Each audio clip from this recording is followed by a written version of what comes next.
Hi guys, and welcome back to the channel. So today I am making honeycomb, or you might know it as cinder toffee, or you also might know it as a crunchie bar, that golden stuff in the Cadbury's crunchie bar. So I'm going to make that. So in the bottom of my pan I've got some caster sugar and I'm putting in some golden syrup, and the caster sugar normally I just make my own, or just use granulated, but I've realised it's really cheap in Aldi, caster sugar. Like, I was paying like £2 something in Tesco and it's £1 odd in Aldi. So if anybody needs caster sugar, go to Aldi. So I've got it on a very, very low heat. And then what will happen is your sugar will melt down, but you don't want it to burn or cook too quickly or melt down too quickly. So it's on a very, very low heat. So just be patient. And eventually it'll start to bubble. And the only other ingredient that we're going to have is bicarbonate of soda, or bicarb. And that's the only other ingredient that we're going to have. What you've got to make sure is that it bubbles like this.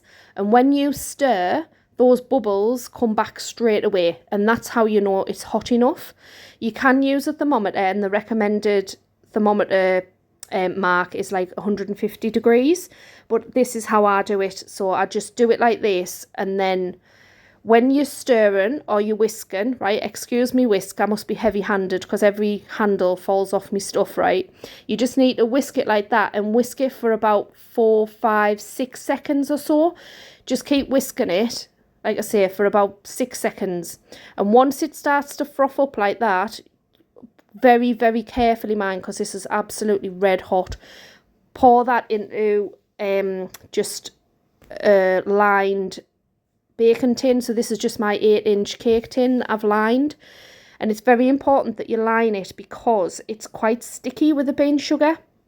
So it is quite sticky, so just make sure you line it, and then it won't stick.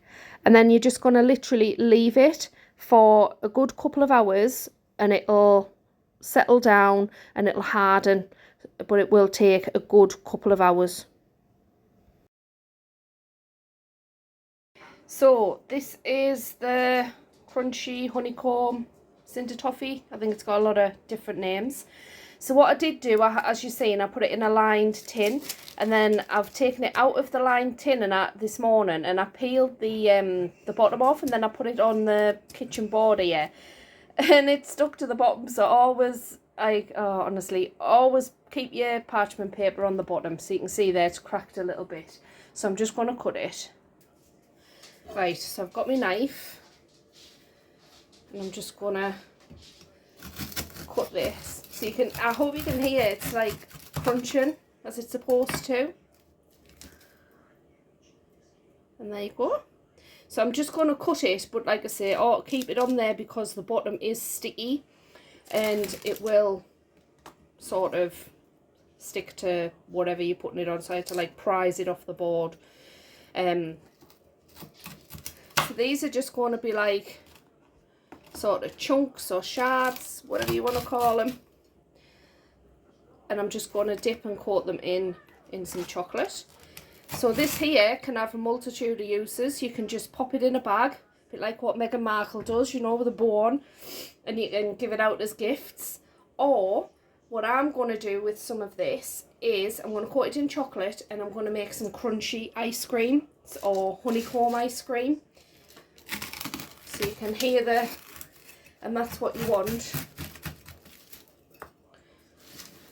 And just make sure you have it bubbling when the sugar and the syrup's bubbling, and you stir it, that the bubbles just come straight back up.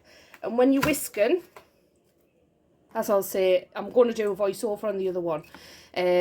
But as you're whisking, I don't over whisk because it just doesn't, it goes dead flat, and it just doesn't work, tends to not work. So there you go, there's some honeycomb, and I'm over the moon with that. Absolutely over the moon with how that's turned out.